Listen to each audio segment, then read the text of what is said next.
జై Sriram. Hi, hello అండి. Welcome to life style with Lalli. ఎలా ఉన్నారు? అందరూ బాగున్నారని అనుకుంటున్నాను. అందరికీ హ్యాపీ ఫ్రెండ్షిప్ డే. స్పైసీగా స్నాక్స్లో ఏం చేయాలని ఆలోచిస్తున్నారా? మెక్డొనాల్డ్స్కి ఎక్కడికి వెళ్ళాల్సిన అవసరం లేదండి. ఇంట్లోనే 20 మినిట్స్లోని ఆలు వెడ్జెస్ ఎలా చేయాలో చూపిస్తాను, రండి. ముందుగా మన ఆలూలు తీసుకోవాలి. నేను ఇక్కడ 5 ఆలూలు తీసుకున్నాను. వాటిని బాగా వాష్ చేసుకుని మనం పీలర్తో పీల్ చేసుకోవాలి. తొక్క తీసి పెట్టుకున్న వాటిని స్లైసుల్లా కట్ చేసుకుని వాటిని మళ్ళీ పొడుగ్గా వెడ్జెస్లా కట్ చేసుకోవాలి.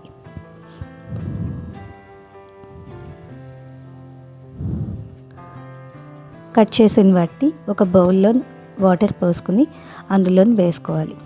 వీటిని ఏం చేయాలంటే మనం 3/4 బాయిల్ చేసుకోవాలండి.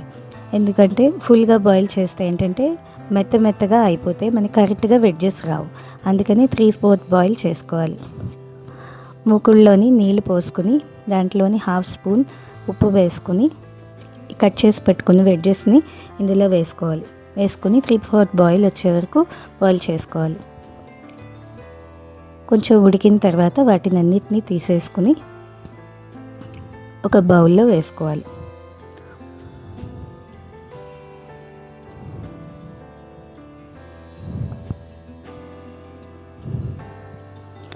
బౌల్లో వేసుకున్న వాటిని 1 స్పూన్ రెడ్ మిర్చి powder, 1 spoon chaat masala, 1 spoon pepper powder, ఉప్పు కూడా వేసుకుని దాంట్లో ఓన్లీ 1 స్పూన్ ఆయిల్ వేసుకుని మొత్తం ఆలు వెడ్జెస్కి అంతటికి మసాలా పట్టే విధంగా మెల్లిగా కలుపుకోవాలి. ఆ తర్వాత ఈ కలుపుకున్న వాటిని మనం ఎయిర్ ఫ్రైలో పెట్టుకోవాలి. మీరు కావాలి అనుకుంటే ఆయిల్ పెట్టుకుని డీప్ ఫ్రై కూడా చేసుకోవచ్చు. ముందుగా మన ఎయిర్ ఫ్రైని 5 మినిట్స్ ప్రీహీట్ చేసుకోవాలి. ప్రీహీట్ చేసుకున్న దాంట్లోని మనం ఈ మసాలాతో కోట్ అయిన వెడ్జెస్ని పెట్టుకుని 185 డిగ్రీస్లో 15 మినిట్స్ అయ్యే వరకు బేక్ చేసుకోవాలి. బేక్ చేసుకున్న తర్వాత వాటి మధ్యలో ఒకసారి మనం తీసి మళ్ళీ కలుపుకోవాలి. కలుపుకున్న దాన్ని మళ్ళీ పెట్టేసి బేక్ చేసుకోవాలి. బయట క్రిస్పీ, లోపల సాఫ్ట్గా చాలా రుచిగా ఉండే ఆలు వెడ్జెస్ రెడీ అయ్యాయండి. కెచప్తో పాటు తింటే ఆహా, ఇంకా సూపర్.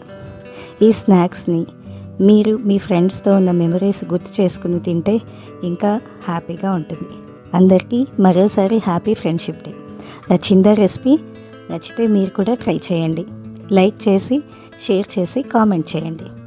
సబ్స్క్రైబ్ చేయలేని వాళ్ళు ఎవరైనా ఉంటే మరికొన్ని న్యూ వీడియోస్ కోసం సబ్స్క్రైబ్ చేసుకోండి. Thank you so much.